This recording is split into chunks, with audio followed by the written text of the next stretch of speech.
نہیں سوٹے میں وہ آ گئے ماشاء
اور اسلام کے خلاف سازشیں ہو رہی ہیں اور مسلمانوں کو مٹانے اور اسلام کو مٹانے کی کوششیں کی جا رہی ہیں. طاغوتی طاقتیں وہ جس طرح متحد ہو کر مسلمانوں کے درمیان تفریق کرنا چاہتی ہیں، لیکن ہر دور کے اندر بحمد اللہ تعالی اور طاغوتی طاقتیں اپنا زور استعمال کر رہی ہیں. کہیں پہ ہمیں وہ افغانستان کے اندر سازشیں کرتے ہوئے نظر آتے ہیں، کہیں پہ ہمیں وہ عراق کے اندر سازشیں کرتے ہوئے نظر آتے ہیں، اور پھر اس وقت مسلمانوں کا بڑا ملک لیبیا جو ہے ابھی اس کے اندر طاغوتی طاقتیں امریکہ وہ سازشیں ہر دور میں کہیں نہ کہیں صلاح الدین ایوبی جیسے مجاہد حکمران بھی پیدا کیے ہیں کہ کفار کو انہوں نے شکست دیا ہے. اور آپ دیکھ رہے ہیں کہ اس وقت لیبیا کے اس وقت طاغوتی طاقتوں کا مقابلہ کر رہے ہیں اور مسلمانوں کو وہ پکار کر یہ آواز دے رہے ہیں ولا تہنوا. اور یہ آ جاتا ہے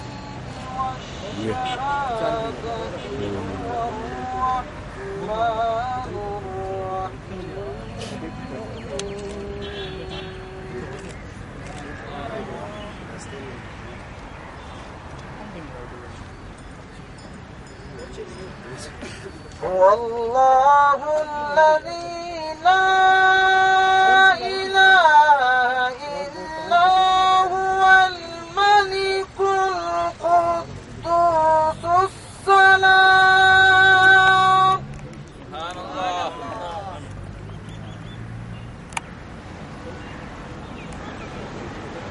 الملك القدوس السلام.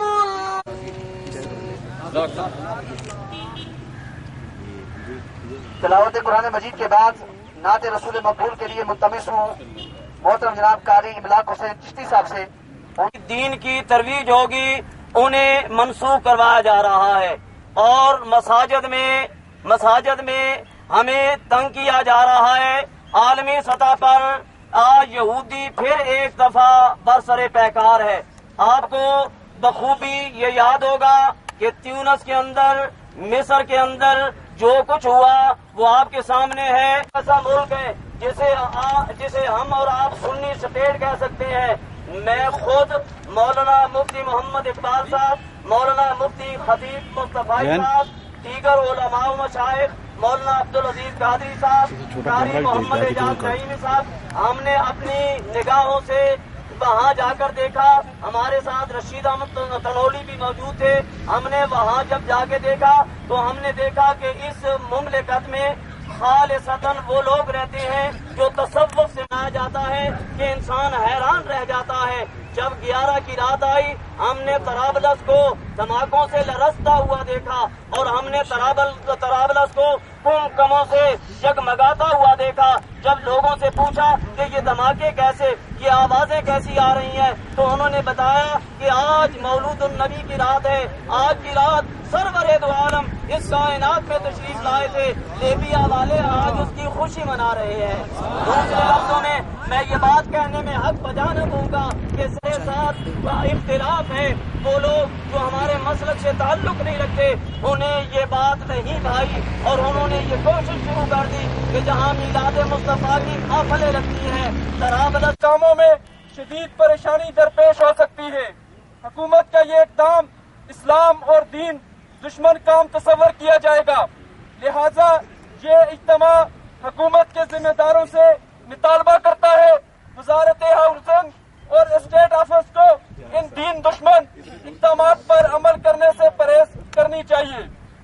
آج کا یہ اجتماع ہفتے کے روز حضرت اخوانزادہ صاحب کی درگاہ سے متصل مسجد میں خود کا شاملہ، جس میں درجنوں بے گناہ افراد کو شہید اور زخمی کیا گیا، ایک ہی سلسلہ کی کڑی قرار دیتا ہے اور اس واقعہ کو مسلک اور اسلام دشمنوں کی کارروائی قرار دیتا ہے جو اپنے غیر ملکی آقا کے ایجنڈوں پر عمل ایسے اقدامات کر کے ملک کو فرقہ وارانہ فسادات میں تقسیم کر کے ملک کو کمزور کرنے کی سازش کر رہے ہیں. حکومت خیبر پختونخوا اور وفاقی حکومت کے سیکورٹی اداروں کے سربراہان سے مطالبہ کیا جاتا ہے کہ اس واقعہ کے پس پردہ ثبوتوں کو گرفتار کر کے عبرتناک سزا دی جائے تاکہ ان واقعات کی روک تھام ہو سکے. کیا آپ کو میری یہ قرارداد منظور ہے؟ مدارس کو مختلف فرقہ وارانہ گروہ آج ہماری مساجد کے اوپر قبضے کر رہے ہیں. آج ہمارے مدارس کو کمزور کیا جا رہا ہے. آج اسی طرح کی ایک کوشش یہاں پہ دربار سخی محمود بادشاہ کے اوپر، وہاں پہ پہلے اس حکومتی اہلکاروں نے پلاٹ کو الاٹ کیا اور پھر آج ہمیں ان ساری دفاتر کے چکر کاٹنے کے باوجود ہمیں وہاں پہ مسجد بنانے کی اجازت آج کیوں نہیں ہے. یہ ساری باتیں آپ کی بیداری کا آج مطالبہ کرتی ہیں. اور جہاں تک لیبیا کی بات ہے، ہم کل بھی امریکہ کی مداخلت کے ہم مخالف تھے. جب عراق کے اندر بھی، افغانستان کے اندر بھی یہ عالمی ٹھیکیدار یہ مسلمانوں کے خلاف اس کے عزائم آج پوری دنیا کے سامنے ہیں. یہ مغربی لابی یہ مسلمانوں کے خلاف ان کے عزائم آپ کے سامنے ہیں. ہم لیبیا کے اندر امریکہ کی مداخلت کی بھرپور مذمت کرتے ہیں. ہم کرنل ساورنٹی اس کا جو ایک خود مختاری ہے، ہم اس کے کسی صورت ہم آج نہیں آنے دیں گے. ہم سفارتی میدان میں ہم جنگ لڑیں گے. اور پورے ملک کے اندر آج جو دہشت گردی ہے، آج ملک کے کونے کونے کے اندر خودکش حملے ہیں. ہمیں سمجھ نہیں آ رہی اس حکومت کی یہ کیوں کمزور ہے ان طالبان کے سامنے، یہ کیوں ان پاکستان دشمنوں کے سامنے آج ہماری ایجنسیاں، ہماری فوج ان کے سامنے بے بس کیوں ہے، کمزور کیوں ہے. ہمیں آج بیدار ہو کے اس پاکستان کا اور عالمی سطح پہ عالم اسلام کا ہمیں تحفظ کرنا ہے، اس کی بقا کے لیے آگے بڑھنا ہے. وما علینا.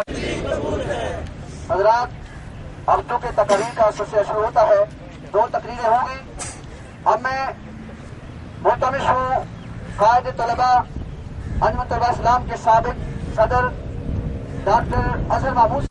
یہ تمام فکروں کے وہ وارث جو فکریں اسلام کی فکروں سے متصادم ہیں، یہ ذمہ دار ہے. آپ خلافت عثمانیہ کی تباہی، یہ خلافت عثمانیہ کی تباہی نہیں تھی، بلکہ خلافت اہل سنت کی اور عالم اسلام کی جو یکجانیت اور یگانگت کی جو ذمہ دار حکومت تھی اس کی تباہی تھی. اور خلافت عثمانیہ کے بعد آپ دیکھتے جائیں یہ افغانستان کی تباہی، یہ بھی سنی اسلام کی تباہی ہے. عراق کی تباہی، یہ بھی سنی اسلام کی تباہی ہے. اور جہاں جہاں سنی اسلام ہے اس کو مٹانے کی سازش ہوتی ہے. اگر یہ لوگ یہ دعویٰ کرتے ہیں کہ معمر قذافی کا اقتدار 40 سالوں سے تجاوز کر گیا ہے، تو اس کا اقتدار 40 سالوں سے تجاوز کیا ہوا یہ تمہاری آنکھوں میں کھٹکتا ہے. لیکن سعودی عرب کا یہ 70 سالہ اقتدار، وہابیت کا